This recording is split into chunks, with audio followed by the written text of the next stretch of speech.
Bismillahirrahmanirrahim. Assalamu alaikum. Welcome to the session number 26 of our course on organization theory and design. And today's topic is ethical values and organizations, or ethical values as they operate in organizations.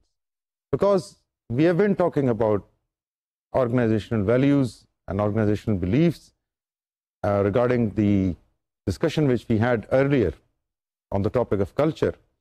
So it will be relevant and pertinent if we discuss the issue of ethics in organizations at this juncture. But before we go to the details of ethical behavior in organizations or behavior which is based on ethics, we would like to first of all understand what are ethics, what are the normative theories of ethics, what are believed to be the origins of ethics, both in our context, in our society, as well as in the context of the West. So generally, when we say ethics, we are referring to a code of moral principles and values that govern the behavior of a person or a group in the matters of right and wrong. So there are three important elements in this definition. One is the code of moral principles or moral principles. Second is the behavior of either a person or a group. And third thing is in the matters of right and wrong. Now, when we talk about morality or moral principles, we will talk about their origin in a bit. But within the context of this definition, we will not be concerned from where these moral principles are obtained. Are they obtained from religion, or are they obtained from society or from law? At this point in time, we will not concern ourselves with it. We will discuss this issue when we talk about the origin of ethics. But there are certain moral principles, basically, which decide the individual or group behavior, and in those matters which are considered to be dealing with the issues of rightness and wrongness. Now, the issues of rightness or wrongness could be numerous, and we will discuss the examples. But to give a start to the discussion, let's assume that a person goes to a country in Africa or in any part of the world which is poor in terms of the socio-economic conditions, and he goes there for a business, and he is representing a company which is a repute, and when he goes there, he discovers that in order to get a contract, I will have to pay a kickback, 5%, 3% to the authorities, and to his surprise, he finds that it is a norm, and without that payment, he cannot, or the group or his company cannot do business in that country. Now, that is where a dilemma will arise for that person and for that company. That is an ethical dilemma, whether to do the business, because otherwise they will lose it. If they don't lose it, then they will lose their repute. They can lose their repute in front of their customers. They can lose their repute in front of their own eyes because they have not met their own ethical standards. So इस तरह की situations हैं जहाँ पर ethics starts concerning the managers and the organizations. And we will come to many issues and many examples where the ethical dilemmas are highlighted. Now, ethical values, actually they set these standards as to what is good or bad in conduct and decision making. Now you will notice that the term right and wrong will be used interchangeably in the literature with good and bad, and also if you read a bit older literature, you will find the phrases pleasure and pain associated with ethics. उन पे भी हम बात करेंगे, because when we will talk about the origin of various theories of ethics, then we will consider that view. लेकिन ethical values खुद क्या हैं? They are standards. Like we have standards in management which come out of the planning phase, that the standards set for sales in this year are this. The standard set for a person to complete projects are 3. The standards set for a resource person or a teacher in a university to teach courses are this much. So standard हम set करते हैं planning की basis पे, and then those standards they become our milestones, they become the overall directives, the guidelines, और उन standards को achieve करना becomes the whole activity and the whole responsibility and the whole work and job of the manager and of the department. तो वो standards जो हैं वो target बन जाते हैं. यहाँ पर obviously ethical standards are very fluid. They are not very hard targets which are visible, like obtaining a sales of 500,000 or like selling 15 cars or like completing 3 projects. Ethical standards are not visible standards.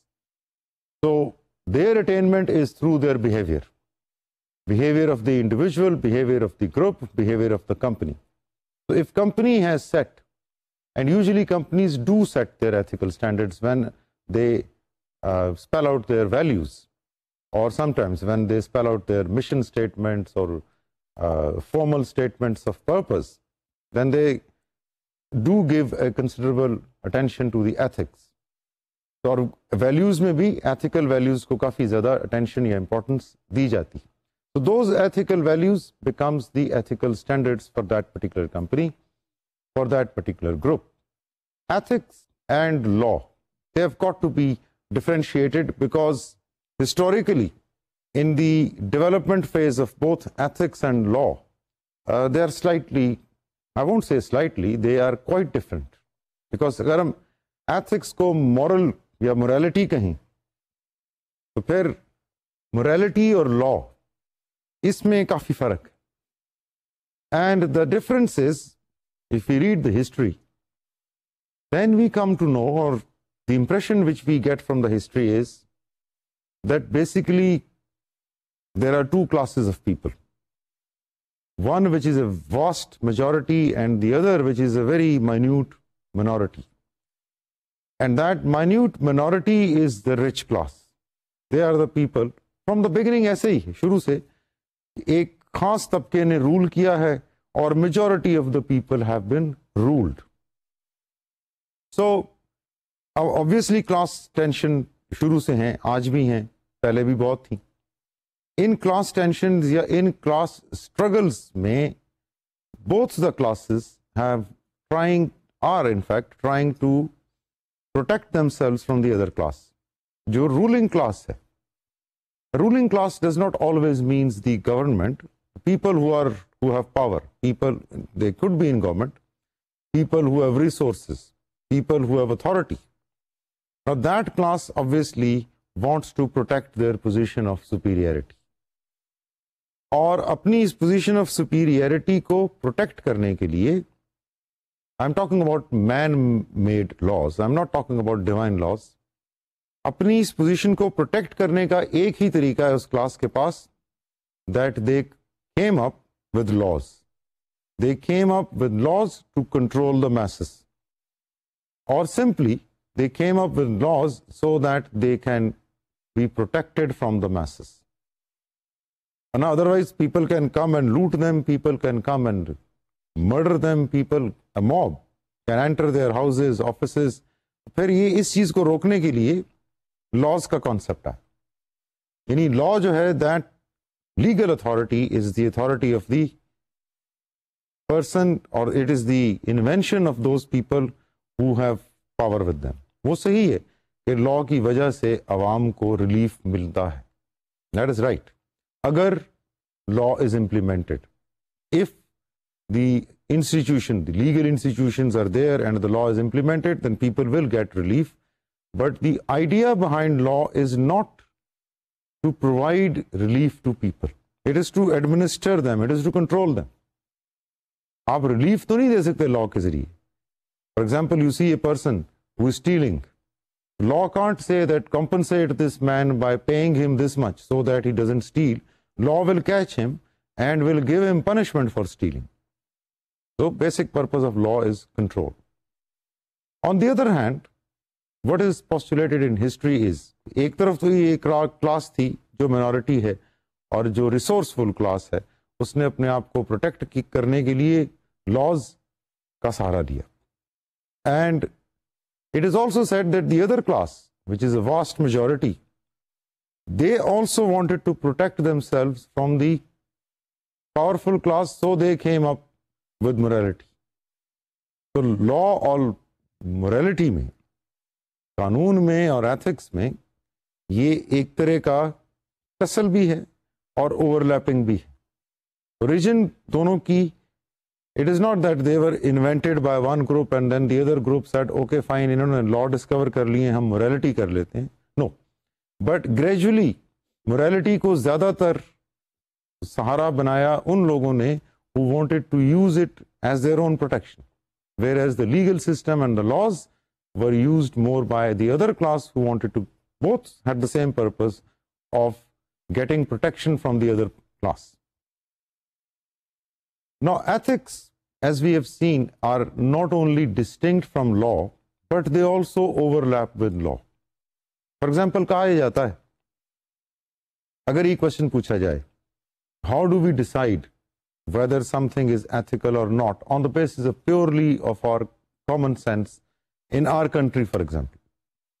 तो यहाँ पर हम हर उस चीज को ethical कहेंगे जो हमारे रिलीजन में जायज है, जिसको पाकिस्तान पीनल कोड रोकता नहीं, वहां पर भी जायज है, और जिसको हमारी सोसाइटी के नॉर्म्स भी अलाउ करते हैं. If anything fulfils these three criterias, then it is ethical for us. तो एथिक्स की जो डेफिनेशन है और एथिक्स की जो एप्लीकेशन है और एथिक्स की जो प्रैक्टिसेस हैं, they vary from land to land and they vary from civilisation to civilisation, depending on what we are encountering. West की हम बात कर रहे हैं या हम ईस्ट की बात कर रहे हैं या हम किसी और रीजन की बात कर रहे हैं. Now the rule of law arises from a set of codified principles and regulations that describe how people are required to act and are generally accepted in society and are enforceable in courts. ये भी एक distinction आप देख लें law में और ethics में. Ethics जो है वो कोर्ट्स में इन्फोर्सेबल नहीं है. Ethics are not codified principles and regulations like law is. Constitution में एथिक्स की कोई अलग से क्लॉज तो नहीं. कॉन्स्टिट्यूशन में लॉज हैं, सिविल लॉज हैं, क्रिमिनल लॉज हैं, रेगुलेशंस हैं. अगर कोई ये करे तो ये सजा है, अगर कोई ये करे तो उसकी ये सजा है. लेकिन अगर कोई एथिकल डायलेमा में ट्रैप हो जाता है, फिर उसके लिए गाइडलाइंस कॉन्स्टिट्यूशन में मौजूद नहीं है डायरेक्टली, और ना ही एथिक्स या मोरालिटी को ब्रेक करने पे जनरली कोर्ट्स आपको सजा देंगे unless until you have also broken a law with it. Like for example, you might have enter into a promise. आप एक वादा करते हैं किसी से, आप वादा करते हैं कि मैं कल शाम 5 बजे आऊंगा, और आप शाम 5 बजे नहीं आते. Now a social commitment, nobody can take you to court for that. लेकिन अगर आपके प्रॉमिस में कॉन्ट्रैक्ट और एग्रीमेंट की कोई क्लॉज ब्रेक होती, then you can be prosecuted. तो लॉ में और एथिक्स में डिस्टिंक्शंस भी हैं और ओवरलैपिंग भी हैं. इसलिए the best way to describe the relationship between law and ethics is to draw two circles which are overlapping. यानी इसमें डिस्टिंक्टनेस की चीजें भी हमने देख ली. एथिक्स जो है वो कोर्ट्स में इन्फोर्स नहीं होते, लॉज होते हैं. एथिक्स कोडिफाइड प्रिंसिपल्स नहीं हैं, लॉ कोडिफाइड प्रिंसिपल्स हैं. एथिक्स कंट्रोल नहीं कर रहे, लॉज का ऑब्जेक्टिव कंट्रोल करना है. So, but on the same side, there are many overlappings between them. For example, both are trying to promote goodness in society. Both trying to promote justice in society. Both are trying to make sure that the rights of nobody are violated and that nobody's property or rights or physical or non-physical assets are usurped. So, purpose इनका एक जैसा ही है, तरीका car मुख्तलिफ है. इसलिए इनको अगर हम सर्कल से रिप्रेजेंट करते हैं तो that will be a good way of representing them, because it describes their relationship very nicely, that they not only overlap but they are also distinct. We now move to the basis of ethics, because we will spend some time here. Now, basis of ethics, ethics की origin क्या है? This whole topic is in fact called meta-ethics. So the origin of ethics के बारे में generally there are two broad views. One view is that ethics originated or are derived from the divine commands. Divine commands, the religious scriptures. And in our case, for example, the Holy Quran, Hadith, the authentic Hadith, and the jurisprudence and the fiqh. हमारे ethics for Muslims, they are derived from divine command ethics. ये views हैं, कुछ Muslims भी ऐसे हो सकते हैं जो इस view से agree ना करें. So one view of ethics is, or one view of the origin of morality is, and this view is not Muslim in particular because it is related with religion. Divine command means any religion. It could be Bible, source of ethics for the Christians. It could be the Old Testament as a source of ethics for the Jews, or it could be the scriptures of Hindus and other religions, which could, अगर वो अपने उन scriptures और dogmas से ethics को ले रहे हैं, then they are also following divine command ethics, because we can't say that look, we are Muslims, so we know we are right, so you are wrong, so हम तो divine command ethics follow कर रहे हैं, आप नहीं कर रहे. We can't say this because अपनी book को उन्होंने भी माना हुआ है that it is a revelation from the God, and the God has told us this to do and this not to do. We are following it. So our roots of our ethics, or basis of our ethics, or sources of our ethics are from our scripture. So scripture driven ethics, which are based on religion and which are based on the commands of religion, are actually divine command ethics, and that is considered as one source of ethics. Now, as we all know, that the civilization which developed in West for the last 700-800 years is now on a state where it has largely got rid of the metaphysical things. It has largely closed the metaphysical chapter. Metaphysical means the hidden things, the real things. अब ये कहा जाता है, whatever is in front of you is real. इसके पीछे क्या है, क्या नहीं है, we should not waste our time in it. So Western ethics की भी जो origins हैं, वो divine command उनमें से एक तबका मानता है that ethics are divine command, those who are practicing religious people. But largely the Western philosophy, और इस पे हम हमें थोड़ा सा टाइम अब वेस्ट की फिलोसफी के दो व्यूज पे लेना पड़ेगा. वन विच सेज, और वहां पर डिवाइन कमांड एथिक्स को एज सच एक्सेप्ट नहीं किया गया, बिकॉज फिलोसफी में nothing is accepted unless until it fulfills the criteria of arguments and rationality, and religion is based on faith, and faith obviously has no logic, no rationality. इसलिए philosophy और religion को हम mix नहीं करते. तो अपना हमने point of view दे दिया, हमारा अपना जो मुस्लिम या जो लोग religious हैं और वो religion की basis पे right और wrong अगर decide कर रहे हैं, they are following divine commands, चाहे वो मुस्लिम है, चाहे वो उनका कोई भी religion. Now in West and the Western philosophy, the issue of ethics has two broad debates, or two broad groups in which the Western philosophy is divided regarding ethics. एक view है, the view which is called the consequentialist view, and the other view is called non-consequentialist view. यानी consequences means results. So one view of ethics is about the result of an action, and one view of the ethics is about the action itself. यानी कहने का मकसद ये है, फर्ज करें आप एक सड़क पर जा रहे हैं, आप एक गरीब आदमी को देखते हैं तो सर्दी के मौसम में ठिठर रहा है, उसके पास कपड़े नहीं, आप रुकते हैं, अपनी हैसियत के मुताबिक आप उस शख्स की कुछ ना कुछ मदद करते हैं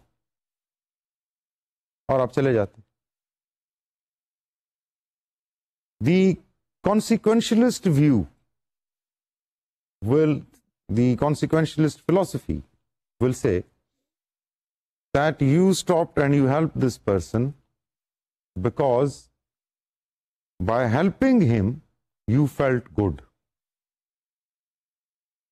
तो इसका मतलब ये हुआ कि जो आपका एक्शन था उसका रिजल्ट और उसके कॉन्सिक्वेंसेस क्योंकि अच्छे थे आपके लिए, it brought you pleasure or it brought you goodness, therefore you did it. Whereas the act itself, to them, to those who subscribe to the notion of consequences, the act itself has no value, but its results are important. तो ये view है जो शुरू में तो बिल्कुल egoistic बन गया। इसका मतलब ये है कि जिस चीज का मुझे फायदा है, I will do it and I will call it ethical. तो इफ आई फील गुड और if I get pleasure by accumulating a lot of wealth, I will accumulate a lot of wealth by all means, and I can call myself an ethical person who is pursuing his own happiness, who is pursuing his own pleasure. क्योंकि यहाँ पर हम बात करेंगे इसकी utility theory की, जब हम बात करेंगे तो concept of pain and pleasure we will touch it there, लेकिन just an broad opening of our discussion. और फिर कहा गया कि नहीं, it is not only your pleasure which should enhance, it is the pleasure of the society which should enhance. तो आप ऐसा काम करें जिससे आपको और सोसाइटी दोनों की गुडनेस या प्लेजर बढ़ जाए, so that piece of work or that particular work is ethical, otherwise it is not. So if it gives you pleasure, it is ethical. If it does not give you pleasure, it is wrong or it is unethical.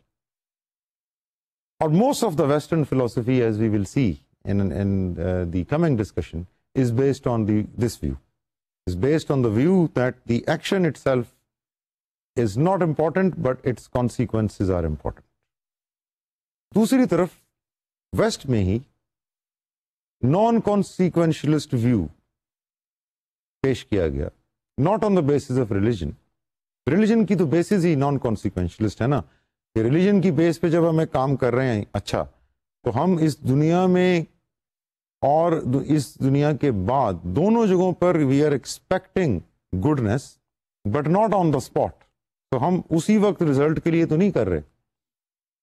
कॉन्सिक्वेंशलिस्ट view जो हमने पेश किया वो defines ethics in terms of action which has good result for that particular person, for that particular group, for that particular society, and a good means which enhances the general happiness of people, which enhances the pleasure of the people.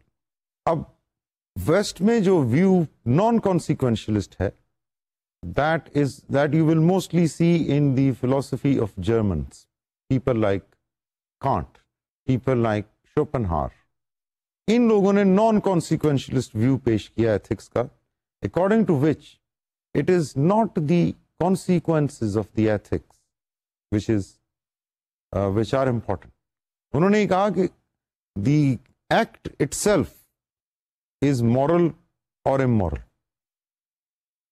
For example, जैसे मैंने पहले example दिया आपको, या आप सड़क पे जा रहे हैं and you see a person who has got an accident, he is lying there and there is nobody to help because आप काफ़ी सुबह का टाइम है, सड़क खाली है, आप जा रहे हैं और कोई है नहीं, and the person is lying injured, somebody has hit him and run away. Now the second situation is कि आपने किसी important interview के लिए पहुंचना है जिसमें सिर्फ 15 या 20 मिनट बाकी। Now you are in an ethical dilemma. तब आप क्या करें? उस शख्स की अगर आप हेल्प करेंगे, you will miss your interview. And if you miss your interview, it is a final interview of a job which you have been pursuing for 6 months, and which can really open up an economic opportunity for you. The consequentialist might think that this person is here, I will go and somebody else will come after maybe 3 minutes or 2 minutes or maybe this moment and he will take him. But I should not miss my interview because my whole future depends on that interview. And a non-consequentialist like Kant says that it is our prime duty to help that person. वो ये कहते हैं कि ethical वो चीज़ है which is done out of duty. Now the question arises that in this case, जो हमने example the, person lying injured on the road and you are going for an interview, why it is your duty to help that person? Why it is not your duty to go to interview and to get an economic future and to raise a family and to then to help them? This is a crucial issue because this decides the make or break in non-consequentialist theory of why an act is moral. इसके लिए what Kant proposes is, he says, कौन सी ऐसी चीज है इन दोनों में से, for example, going to an interview and helping that injured person, which will be a universally accepted good thing out of these two, which in any part of the world will be a thing which is good. So he poses that question. और इसकी base पे वो कहते हैं आप decide करें कि what is ethical and what is not ethical. अब if you ask people in general that should this person be helped on the road or should the person go for an interview, क्या आप यहाँ पर हैं, waste में हैं, किसी और जगह पे हैं, the overwhelming answer will be that we should help the person who is in need of help because his life is at stake. So out of these two acts, he says, वो act आप करें जो universal truth है. बहुत बड़ा criteria उन्होंने दिया ethical होने का. Anything which is universal, which is universally true is ethical. क्योंकि उनके ख्याल में दी यूनिवर्सल ट्रूथ्स, जिनको कैंट ने नाम दिया है कैटेगोरिकल इम्पेरेटिव्स, कैटेगोरिकल इम्पेरेटिव्स, उनके ख्याल में हम उनको झुटला नहीं सकते. और कैटेगोरिकल इम्पेरेटिव की एक एग्जांपल ये है कि 2 + 2 = 4. That is a universal truth, that is a categorical imperative. इसी तरह अगर हम इसको थोड़ा फिलॉसफी की साइड पे ले जाएं तो जानवरों पे जुल्म ना करना is something which is considered as good today, which was considered good maybe 500 years ago, which will be considered good by everyone maybe 400 years, 1000 years from now, which is considered good by different societies and nations. तो ये एक universal truth बन गया कि animals पे जुल्म नहीं करना. तो इसको वो कहेंगे ये कैटेगोरिकल इम्पेरेटिव है. तो it is ethical not to harm the animals. इस तरह की और बहुत सी चीजें अगर वो कैटेगोरिकल इम्पेरेटिव्स हैं तो वो एथिकल हैं, वरना एथिकल नहीं. हमारा इंटरव्यू पे जाना कैटेगोरिकल इम्पेरेटिव नहीं, because as compare to the person who is lying injured, our going to interview is not a categorical imperative because we can have another opportunity. But if this person loses his life, he cannot have another opportunity.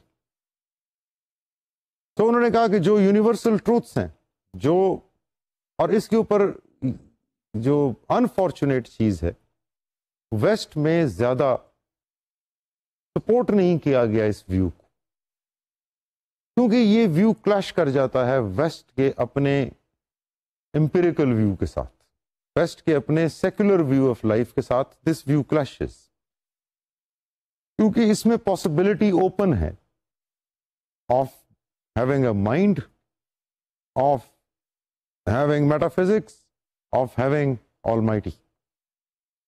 जबकि west का जो pure secular view है उसमें metaphysics and angels and almighty have no role to play. तो Kant के इस particular thought को ज्यादा फॉलो नहीं किया गया, because he says that all these categorical imperatives और all these universal truths are known to अस।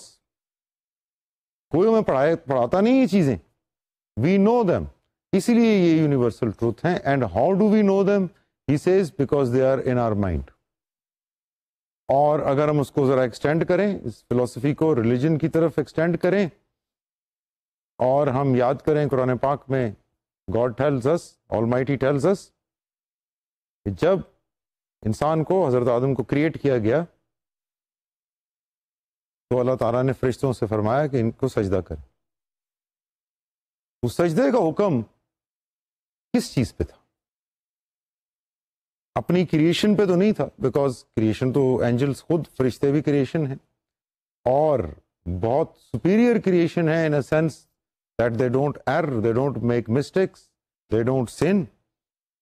तो why Almighty asked the angels to bow down before a human being was because Almighty gave the reason then, because I have told him the names, क्योंकि मैंने इनको नामों का इल्म दिया, यानी इंसान को वो इल्म दिया जो फरिश्तों के पास नहीं। तो हमारा भी ये बिलीफ है कि when we are born, we are not born with a clean mind, we are born already with some information in it, and that information is according to Kant, that information is perhaps the universal truths, or perhaps the categorical imperatives, जिनके लिए आपको कोई college, university, school attend करने की जरूरत नहीं। Everybody knows बच्चों पे जुल्म नहीं करना, एवरीबॉडी नोज बड़ों का अदब करना है। ये यूनिवर्सल ट्रूथ्स, ये एथिक्स जिनका कोई कॉन्सिक्वेंसेस नहीं। हो सकता है आप बड़ों का अदब करें और आपको उसका कोई अच्छा रिजल्ट ना मिले, इट्स क्वाइट पॉसिबल, होता तो नहीं है, लेकिन I am saying it for the sake of argument कि आप किसी सुपीरियर की इज्जत करते हैं दिल से, not because he is your boss, but because he is senior to you and that person does not like you, but even then you keep on respecting him out of the duty, because there is no way out. Ethics demand you to respect that person because he is senior to you. ये हैं वो universal truths, वो categorical imperatives जिनके ऊपर cantt की ethical philosophy based है। और कुछ हद तक कुछ और German philosophers and then to some extent some other philosophers followed it, but it has not become the theory of choice. The theory of choice in ethics are other theories which we will shortly discuss. लेकिन generally मैं आपको ये view जरूर देना चाह रहा था कि वेस्ट में भी नॉन कॉन्सिक्वेंशलिस्ट व्यू मौजूद है, और उसकी भी वही तकरीबन रीजंस हैं जो हमारे रिलीजियस रीजंस में से हैं कि हम अपने अंदर सच्चाई लेके आते हैं, हम अपने अंदर कई फैक्ट्स लेके आते हैं, और उन फैक्ट्स को ही यूनिवर्सल ट्रूथ्स माना जाता है। और एक एग्जांपल जो बड़ी इंटरेस्टिंग इसमें कैंट देते हैं, वो इन कैटेगोरिकल इंपेरेटिव्स या यूनिवर्सल ट्रूथ्स को ए प्रायोरी ट्रूथ्स कहते हैं, यानी वो सच जिनका हमें पहले से इल्म है, ए प्रायोरी, होने से पहले ही हमें पता है। और इसमें वो एग्जांपल मैथ्स की देते हैं कि आप किसी को जरा सा एलिमेंट्री मैथ्स भी जैसे आता है, उसको अगर आप ये कहें कि 168 मल्टीप्लाइड बाय 238, तो he can do it for you. ये जो नॉलेज है नंबर्स की, मैथमेटिक्स की, ये उनके ख्याल में ये भी ए प्रायोरी नॉलेज। ज्योमेट्री की नॉलेज जो हमारे जहन में है, ट्रायंगल्स की, सर्कल्स की, चाहे हम ज्योमेट्री के बारे में कुछ भी ना जानते हैं, लेकिन आपने देखा है कि बिल्कुल ज्योमेट्री से नावाकिफ कारीगर जो हैं, उनके हाथ में इतनी ज़्यादा ज्योमेट्रिकल कर्वेचर्स और सर्कल्स और सेमी सर्कल बनाने की सलाहियत होती है, they don't even know what is geometry. तो from where do they know? और people who 3500 years ago built the pyramids, which has become one of the wonders of the world, उनके पास वो technology तो थी नहीं, कंप्यूटर्स तो थे नहीं, फिर उन्होंने इतनी जिसे कहना चाहिए कॉम्प्लिकेटेड और इतना delicate at the same time इतना फुल ऑफ मिरेकल्स एक स्ट्रक्चर बना दिया जिसका कोई दुनिया में जवाब पेश ही नहीं किया गया। 3500 साल गुजर गए। ताजमहल अबाउट 450-500 ईयर्स अगो बना, और उसमें ऐसे ऐसे एंगल्स हैं जो उस वक्त टेक्नोलॉजी वाज नॉट देयर कि आप वो एंगल डेवलप कर सकें, कि आप अगर उल्टा चलना शुरू हो जाएं तो आपको यूं लगे as if Taj Mahal is going away from you.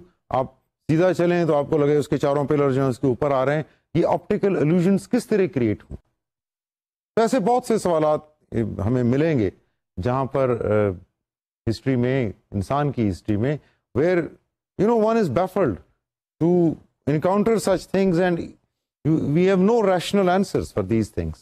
इन चीज़ों के बारे में हम being मुस्लिम रिलीजन फॉलो करने वाले लोग, हमें तो इस चीज़ का रिलीजन से खबर मिलती है, लेकिन किसी फिलोसोफर का यहाँ तक पहुँच जाना, it is really an remarkable achievement, but as I said unfortunately not much of his philosophy is followed. Now, what is followed in ethics? अब हम तो पर्सनल एथिक्स से निकल के अगर आए ग्रुप एथिक्स की तरफ या सोसाइटी के एथिक्स की तरफ, तो जिसको बहुत पॉपुलैरिटी मिली वेस्ट में जिस थ्योरी को, वो है यूटिलिटी थ्योरी ऑफ एथिक्स, जिसके फॉलो करने वालों को कहा जाता है utilitarians.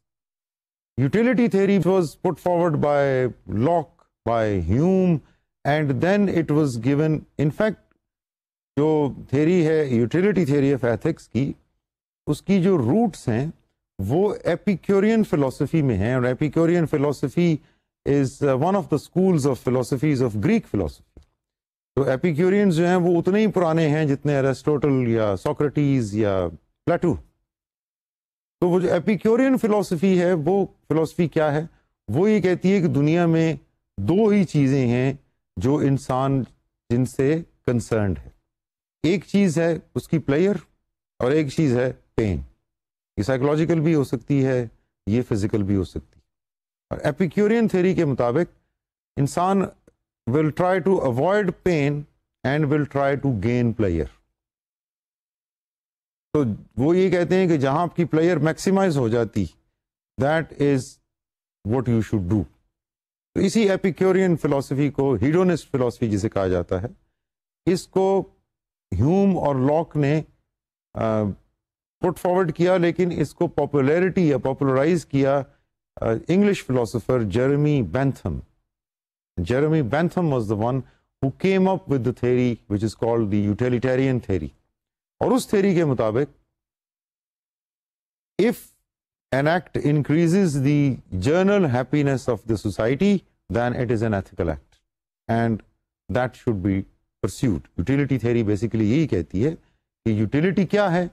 It is the increase of pleasure over pain.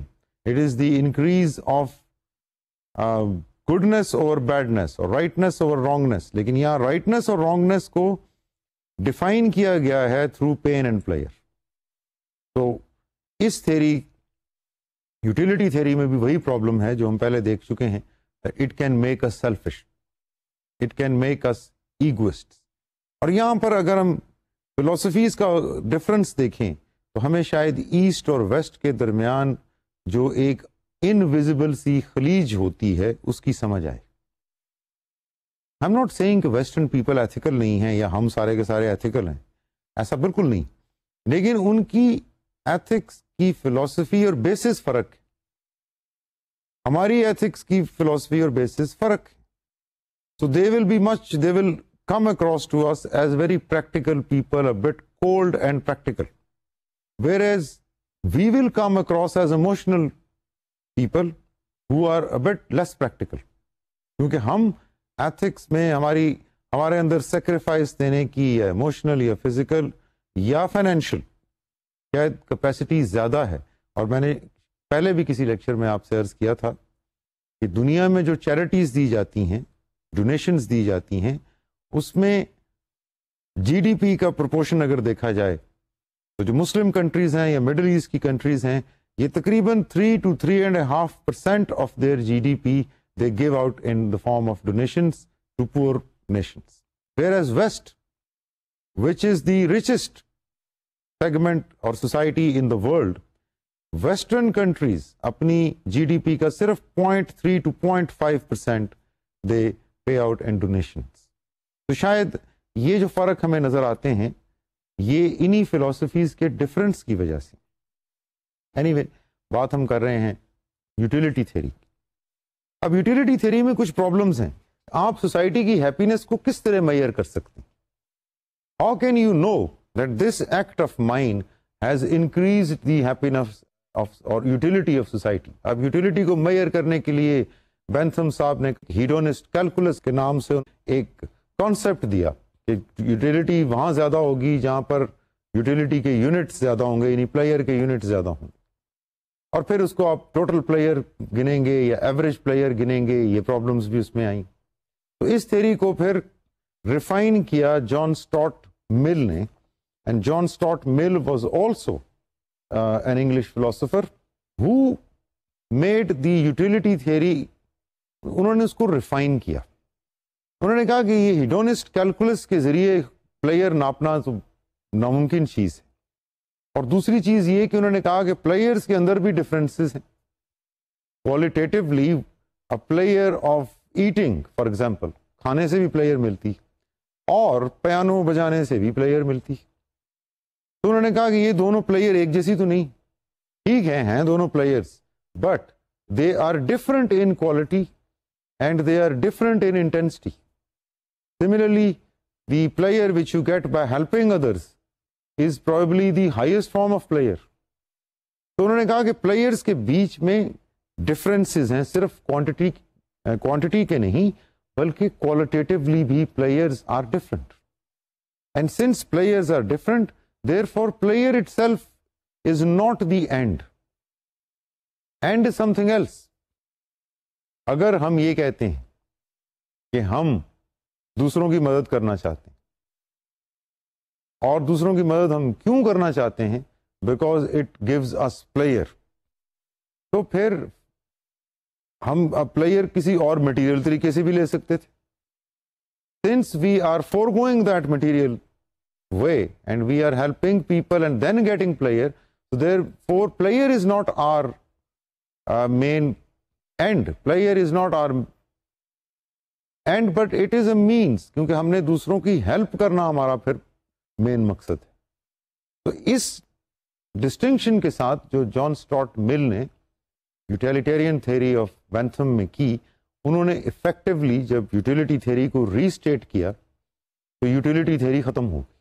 Because utility theory में क्रक्स तो यही है, you do those activities which increase the utility or happiness।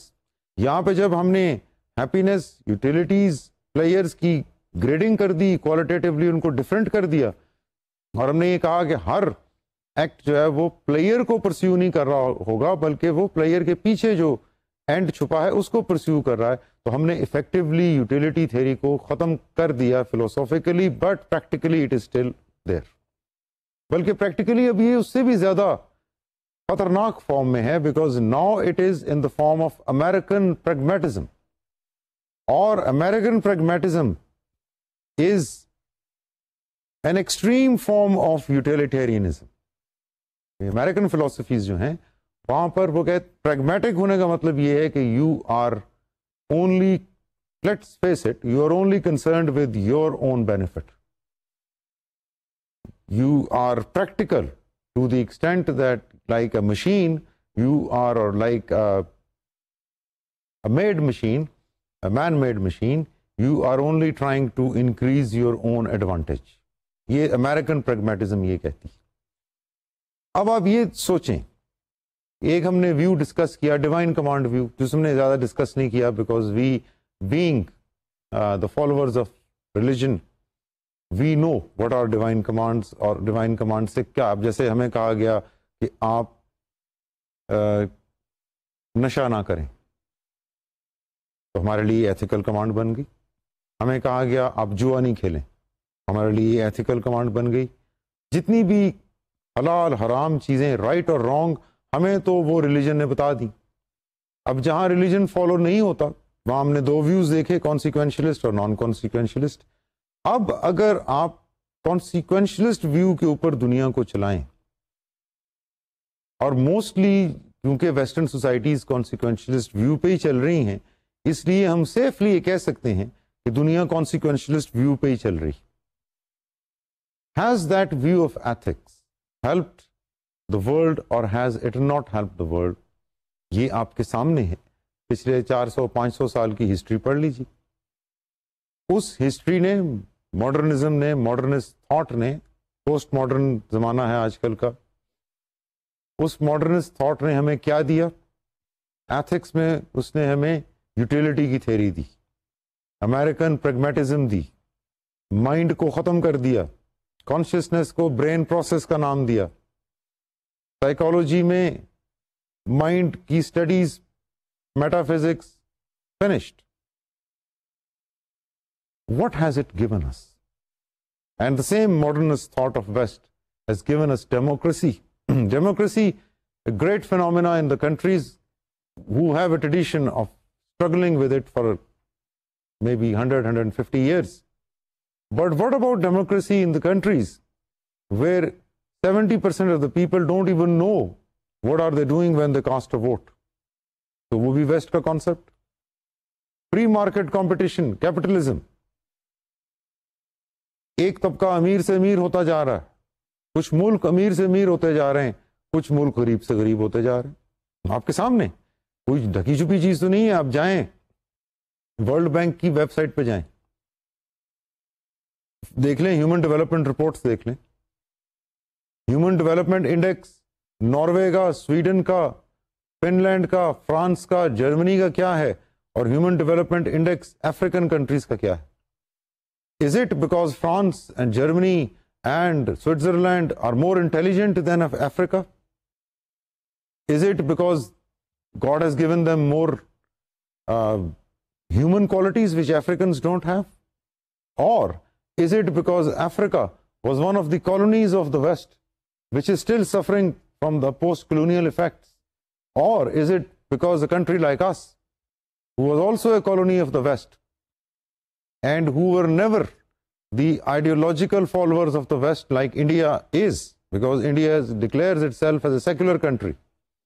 So they follow the West, but we are not a secular country. But we are suffering from poverty. Why? Agar West is really honest in eradicating poverty from the world, it can do it. वही 0.3-0.5% donations को अगर 3.5% पे ले आए, world poverty can be eradicated. ज़कात के principal से इतना खौफ ना खाएं, और 2.5% अगर सब लोग अपनी अपनी नसाब के मुताबिक ज़कात देनी शुरू कर दें, पॉवर्टी विल बी इरेडिकेटेड। तो ये जो थेरीज हैं, utilitarian theories, the egoisms, the pragmatism of Americans, what has this given to this world? इसने जो दिया है उन लोगों को दिया। पावर उन्होंने बेस बनाई, इकट्ठी की, कॉलोनियलिज्म की, आजकल के ज़माने में भी जंगें की, मुल्कों को रौंद दिया अपने पैरों के नीचे, बेगुनाह शहरियों को तबाह बर्बाद कर दिया। This is what these theories have given us, because they are based on philosophies of consequentialism. तो जो फिलोसफीज ही रिजल्ट्स के ऊपर डिपेंडेंट हैं कि अच्छा क्या और बुरा क्या है, और मैं वो करूं जो मेरे लिए अच्छा है, वो फिलोसफीज दुनिया को क्या देंगी? तो it is a point of actually an eye opener for people like us who follow the West blindly. उनके लिए eye opener, हम फॉलो कर किस चीज को रहे हैं? हमारे पास तो अपने अल्टरनेटिव्स।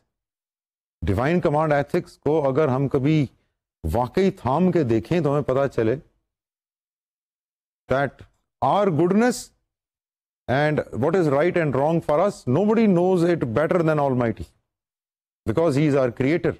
लेकिन अब वहां क्या किया जाए जहां क्रिएशन के ऊपर यकीन ही नहीं, जहां पर यकीन एवोल्यूशन के ऊपर? तो एवोल्यूशन की थ्योरी ने क्या दिया दुनिया को?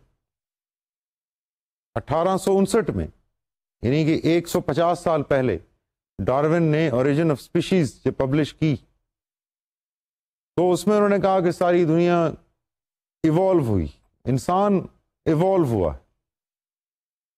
अब हमारे पास टाइम क्योंकि इस सेशन में कम है, नेक्स्ट सेशन हम शुरू भी के स्टार्ट में ही will discuss about evolution theory, because I am trying to give you the world view. एक वर्ल्ड व्यू वेस्ट का है, एक world view non western. I am not saying कि वो इस्लामिक वर्ल्ड व्यू है ज़रूरी, वो नॉन वेस्टर्न है। तो नॉन वेस्टर्न वर्ल्ड व्यूज़ के ऊपर हमने कैपिटलिज्म की बात की, हमने यूटिलिटेरियनिज्म की बात की, हमने कॉन्सिक्वेंशलिस्ट एथिक्स की बात की, हमने थोड़ी सी डेमोक्रेसी की बात की। अब हम थोड़ा सा ओरिजिन ऑफ लाइफ पे भी बात करेंगे, but in our next session. आज के सेशन को हम वाइंड अप यहाँ करते हैं कि ethics and law they overlap with each other. Ethics या तो डिवाइन कमांड एथिक्स अगर आप फॉलो करते हैं then you will follow scriptures. If you don't follow divine command ethics तो फिर उसकी दो ब्रांचेस हैं, consequentialist, non consequentialist. Non consequentialist ethics, the act is good so you do it no matter whether it does not give you any benefit, no matter whether it gives you a harm, लेकिन अगर वो काम अच्छा है duty समझ के अपनी कीजिए।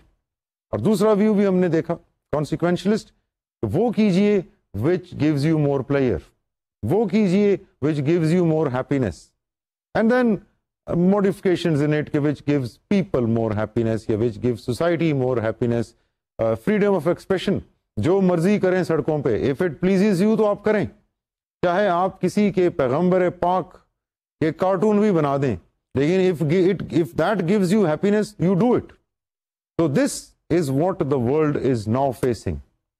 The world which has been silently and slavingly following the West, that is what this world is now facing.